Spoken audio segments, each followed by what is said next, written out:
Welcome to business coaching institute. आप सभी साथियों का बिजनेस कोचिंग इंस्टीट्यूट में स्वागत है।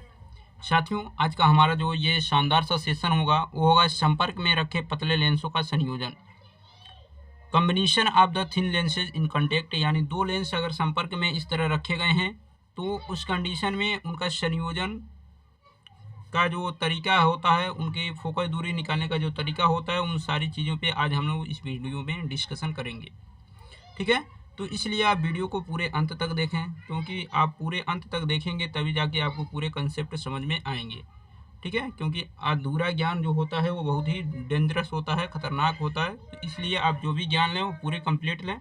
और ये वीडियो क्लास 12th में ये सब्जेक्ट है जो आप फिजिक्स पढ़ते हैं पार्ट सेकेंड, उसमें आपका ये सेकेंड पेपर में ये टॉपिक है। तो क्लास 12th के बच्चों के लिए ये वीडियो है। तो अगर आप चैनल पे नए हो तो चैनल को हमारे ज़रूर सब्सक्राइब कर लें, क्योंकि हम क्लास 10 12 जो भी क्लासें हैं उनकी वीडियो हम अपलोड करते रहते हैं ताकि उसकी नोटिफिकेशन आप तक पहुंच सके। तो चलते हैं, शुरू करते हैं। यहाँ पर देखिए, यहाँ पर L1 और L2 यानी पहले लेंस को L1 बताया गया, दूसरे लेंस को L2 बताया गया। यहाँ पर कोई ऑब्जेक्ट वो है जिसके द्वारा पहले लेंस के द्वारा जो प्रतिबिंब बन रहा है, यहाँ पर आभासी बन रहा है आई डैश, आभासी प्रतिबिंब बन रहा है आई डैश। जब हमने क्या किया, उत्तर लेंस को भी इसके संपर्क में रखा है दूसरे को, तो वही प्रतिबिंब यहाँ पर बन रहा है जो वास्तविक होगा। अब ये जो वस्तु आई डैश है, आई डैश जो होगी वो दूसरे लेंस के लिए वस्तु की काम करेगी और इसका वास्तविक प्रतिबिंब यहाँ पर बनेगा भी। ठीक है, तो अब आप चलेंगे लेंस के फार्मूले को। आप जानते हैं लेंस के फार्मूले को हमने पढ़ाया भी है। देखिए, तो अगर इस L1 लेंस से बात करें, L1 लेंस से L1 लेंस से L1 लेंस से अगर बात करें तो आप लेंस का फार्मूला पढ़े हैं 1/v minus 1/u equal to 1/f। ये फार्मूला पढ़े हैं लेंस का। लेकिन L1 लेंस की अगर बात करें तो यहाँ पर 1/v, इसके द्वारा जो प्रतिबिंब बन रहा है यहाँ बन रहा है v डैश, तो 1/v डैश लिखेंगे माइनस 1/u। u तो इसका वही डिस्टेंस है u, लेकिन यहाँ पर f क्या होगा, L1 के लिए फोकस दूरी जो होगी वो f1 होगी। तो 1/v1 minus 1/u equal to 1/f1। ठीक है, इसको आप चाहें तो इक्वेशन 1 बना सकते हैं। अब बात करेंगे L2 लेंस से। L2 लेंस से L2 लेंस की अगर बात करें तो देखिए, यहाँ पर जो प्रतिबिंब आई डैश बना है ये L2 लेंस के लिए वस्तु का काम करेगा और भी क्या होगा, प्रतिबिंब का कार्य करेगा। तो ऐसे कंडीशन में 1/v होता है, तो 1/v माइनस 1/u, u का काम कौन कर रहा है, जो पहले प्रतिबिंब था यानी v डैश इक्वल टू 1/। अब दूसरे लेंस के लिए फोकस दूरी हम बात करेंगे f2 की। ठीक है, ये इक्वेशन हो गया सेकेंड। ठीक है, ये इक्वेशन सेकेंड हो गया। अब आप क्या करेंगे, इक्वेशन 1 और सेकेंड को ऐड कर देंगे, यानी इक्वेशन फर्स्ट प्लस सेकेंड से। जब आप इक्वेशन फर्स्ट और सेकेंड को ऐड करेंगे तो ऐसे कंडीशन में आपको क्या प्राप्त होंगे, ये देखिए आगे। देखिए, लेफ्ट हैंड साइड को लेफ्ट हैंड साइड के साथ, तो 1/v dash minus 1/u plus, अब लेफ्ट हैंड साइड इसका दूसरे का क्या है, 1/v minus 1/v dash. Left hand side को लेफ्ट हैंड साइड में हमने ऐड किया, राइट हैंड साइड को राइट हैंड साइड में ऐड करेंगे 1/f1 प्लस 1/f2। अब देखिए यहाँ पर 1/v डैश माइनस में है, प्लस में है, और 1/v डैश माइनस में है, तो इससे ये कैंसिल हो जाएगा। ठीक है, अब मिलेगा क्या आपको, 1/v minus 1/u equal to 1/f1 plus 1/f2। ठीक है, ये फार्मूला आपको मिलेगा जब अलग अलग फोकस दूरियां दी जाएंगी और उसमें आपको वस्तु की स्थिति, प्रतिबिंब की स्थिति दी जाएगी। तो ऐसे कंडीशन में आप क्या कर सकते हैं, अगर किसी एक की फोकस दूरी दी जाएगी और दूसरी की पूछी जाएगी, तो ऐसे कंडीशन में आप इस फार्मूले का यूज करके उनकी दूसरे की फोकस दूरी आप ज्ञात कर सकते हैं। ठीक है ना, यहाँ से आप क्या कर सकते हैं, दूसरे की फोकस दूरी ज्ञात कर सकते हैं। उम्मीद है कि इसको आपको समझने में आसानी हुई होगी। अब इसके बाद संयुक्त लेंस की फोकस दूरी को अगर हम f मान लें, पूरे संयुक्त लेंस की फोकस दूरी को क्या मान लें, f मान लें, तो 1/u equal to 1/f, capital F use करेंगे, ठीक है ना। तो यहाँ पर संयुक्त फोकस दूरी जो निकलेगी वो कैपिटल एफ निकलेगी, यानी लेंस की जो यहाँ पर संयुक्त फोकस दूरी होगी वो क्या होगी, कैपिटल एफ होगी। और कैपिटल एफ किसके बराबर होगा, इसको अभी आगे वीडियो में आप लोग देखेंगे। देखिए ये सारी चीज़ें हम ब्रैकेट में कर दे रहे हैं ताकि ये इंपॉर्टेंट चीज़ें हैं, इसलिए आपको भी क्या करना है, इन सारी चीज़ों पर ज़्यादा फोकस करनी है, ठीक है। अब देखिए यहाँ पर 1/f किसके बराबर है, यही देखिए 1/f, यानी f जो है वो संयुक्त लेंस की फोकस दूरी है, और 1/f किसके बराबर है ये भी देख लीजिए। 1/f है किसके बराबर, तो 1/f किसके बराबर हमने माना है, 1/f1 प्लस 1/f2। यानी अगर आपको संयुक्त फोकस दूरी दी गई है, अलग अलग फोकस दूरियां अगर आपको फाइंड आउट करनी है तो इस फार्मूले की सहायता से आप क्या कर सकते हैं, उनकी अलग अलग फोकस दूरियां ज्ञात कर सकते हैं। अगर यहाँ से f का मान अगर निकालेंगे आप तो 1/f इक्वल टू, इन दोनों को सॉल्व करेंगे तो ये f1 f2 एलसीएम हो जाएंगे, इसका मल्टीप्लाई इधर और इसका इधर, यानी f2 प्लस f1। इसको और सॉल्व अगर किया जाए,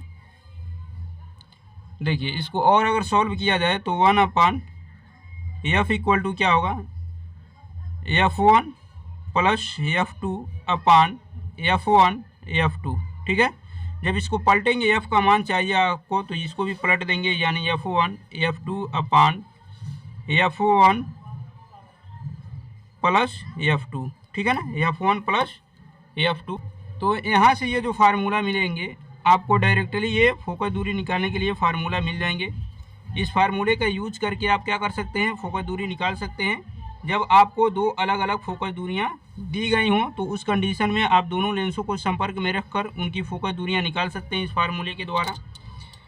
क्योंकि ये फोकस दूरी है तो आप जानते हैं, अगर सेंटीमीटर में रहेगा तो सेंटीमीटर लिखेंगे, मीटर रहेगा तो मीटर में लिखेंगे। अब इसके आगे वीडियो में बात करेंगे। अब देखिए यहाँ पर हमने इन दोनों लेंसों को संयुक्त में रखकर इसकी संयुक्त फोकस दूरी की गणना किया, वहाँ पर आपको फार्मूला सॉल्व करके दिखाया। अगर मान लीजिए ये दोनों लेंस जो हैं एक दूसरे से संपर्क में नहीं है, अर्थात इनके बीच की कुछ डिस्टेंस दी जा रही है, वो डिस्टेंस हम मान लेते हैं d है, क्या है वो डिस्टेंस d है। तो ऐसे कंडीशन में इस लेंस की संयुक्त फोकस दूरी का जो फार्मूला होगा वो होगा 1/f equal to 1/f1 plus 1/f2 minus d/f1 f2। इस बात का ध्यान रखिएगा कि अगर दोनों लेंसों के बीच की डिस्टेंस d दी गई हो, यानी ये दोनों सटा के नहीं रखे गए हैं, कुछ गैप दी गई है इनके बीच की और वो दूरी d मानी जा रही है, तो ऐसे कंडीशन में इन दोनों लेंसों की संयुक्त फोकस दूरी का जो फार्मूला होगा वो होगा 1/f equal to 1/f1 plus 1/f2 minus d/f1 f2। एक बात ध्यान रखिएगा कि यहाँ पर हमने दोनों लेंस उत्तल प्रयोग किया है। अगर आप लेंस को चेंज करते हैं, अवतल पहले लगाते हैं बाद में उत्तल, या फिर पहले उत्तल बाद में अवतल लगाते हैं, तो उस कंडीशन में इस फार्मूले में f1 f2 के मान बदलते रहेंगे। तो इस बात का ध्यान रखिएगा कि आप कौन से लेंस का यूज कर रहे हैं, ठीक है। तो ये आपको हमने बताया है। अब मान लीजिए अगर इन दोनों की संयुक्त लेंस की क्षमता निकालनी है तो क्षमता के लिए क्या फार्मूला होता है, ये जो होता है 1/f इक्वल टू क्या होगा, कैपिटल P, 1/f1 के लिए P1 और 1/f2 के लिए P2 और माइनस देखिए 1/f1 के लिए P1 P2 और उसके साथ D आएगा, ठीक है ना। यानी इनके बीच की अगर दूरी दी गई हो, दोनों लेंस संपर्क में नहीं है, तो उस कंडीशन में इनकी संयुक्त क्षमता जो होगी उसके लिए ये हमने फार्मूला बताया है कि P equal to P1 plus P2 minus P1 P2 into D, ठीक है। इस बात का ध्यान रखिएगा। और लेंस की क्षमता का मात्रक आप जानते हैं डायोप्टर होता है, इसको हमने पहले भी वीडियो में बताया था। अब इसके बेस पे हम कुछ क्वेश्चन करेंगे और क्वेश्चन को भी समझेंगे कि कैसे क्वेश्चन इसमें बनते हैं और उन क्वेश्चनों को कैसे सॉल्व किया जाता है। हम यहाँ पर क्वेश्चन लिखेंगे नहीं, क्वेश्चन पढ़ रहे हैं और वहाँ से सॉल्व करके दिखा रहे हैं। कह रहा है कि एक 25 सेमी फोकस दूरी का उत्तल लेंस 20 सेमी की फोकस दूरी के अवतल लेंस के संपर्क में रखा गया। देखिए पहले ये बताया गया है कि 25 सेमी की फोकस दूरी का उत्तल लेंस, तो यानी यहाँ पर हम f1 की बात अगर कर लें तो ये 25 सेंटीमीटर हो जाएगी। जो उत्तल लेंस है वो प्लस में उसकी फोकस दूरी रहती है। 20 सेमी की फोकस दूरी वाले अवतल लेंस के संपर्क में, यानी f2 को मान हम क्या रखेंगे 20 सेंटीमीटर, लेकिन ये अवतल लेंस है तो इसको किस में लिखेंगे, माइनस में लिखेंगे, ठीक है। उसके बाद कह रहा है इस संयोजन की क्षमता एवं प्रकृति ज्ञात कीजिए। अब इस क्वेश्चन में कह रहा है इस संयोजन की क्षमता बताइए, यानी P का मान बताना है और उसकी प्रकृति बतानी है, यानी जो दोनों लेंस आप मिला के रख रहे हैं तो लेंस जो होगा वो किस तरह बिहेव करेगा, उत्तल लेंस की तरह बिहेव करेगा या फिर अवतल लेंस की तरह बिहेव करेगा। तो देखिए पहले हम क्या करेंगे, इसकी फोकस दूरी निकालेंगे, संयुक्त फोकस। देखिए यहाँ पर दोनों संपर्क में रखे गए हैं, इसलिए वह आप क्या करेंगे, इनकी संयुक्त फोकस दूरी निकालने के लिए वो आप फार्मूला पढ़ें, F equal to F1 F2 upon F1 plus F2। अभी इसको हमने सॉल्व करके आपको दिखाया है।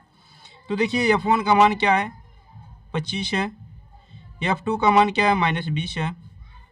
F1 का मान क्या है, 25 है और F2 का मान क्या है, 20 है।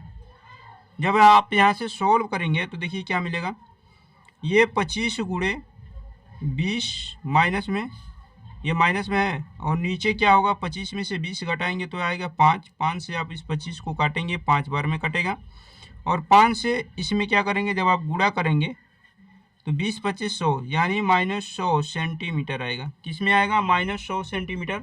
और -100 सेंटीमीटर आने का मतलब क्या है, माइनस में आने का मतलब क्या है कि जो दोनों लेंस आपने मिला के रखा है वो अवतल लेंस की तरह कार्य करेगा।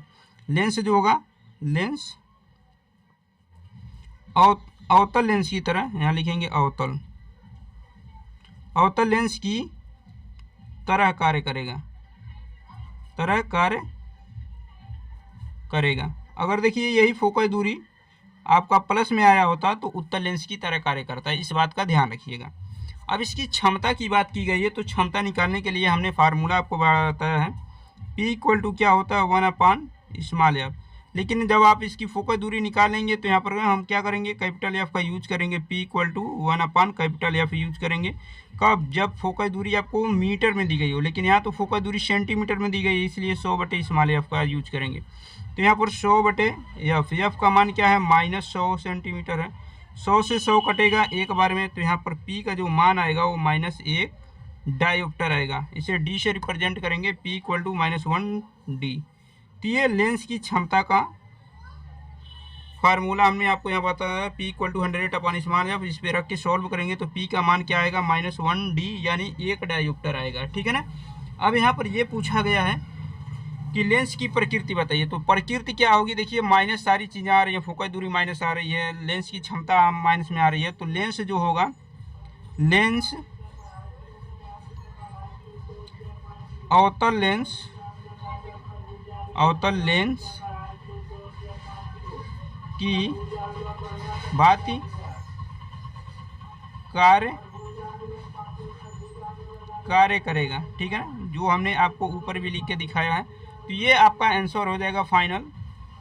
तो यहीं पे वीडियो को समाप्त करते हैं। वीडियो कैसा लगा आप लोग कमेंट बॉक्स में ज़रूर बताइएगा। जो लोग चैनल पे नए हों चैनल को हमारे सब्सक्राइब कर लें, ताकि जो भी वीडियो हम अपलोड करें उसकी नोटिफिकेशन आप तक पहुंच सके। और वीडियो में किसी भी प्रकार की आपको दिक्कतें होती हैं तो आप कमेंट बॉक्स में ज़रूर पूछ सकते हैं। मिलते हैं नेक्स्ट वीडियो में, तब तक के लिए अपना ख्याल रखिए, धन्यवाद।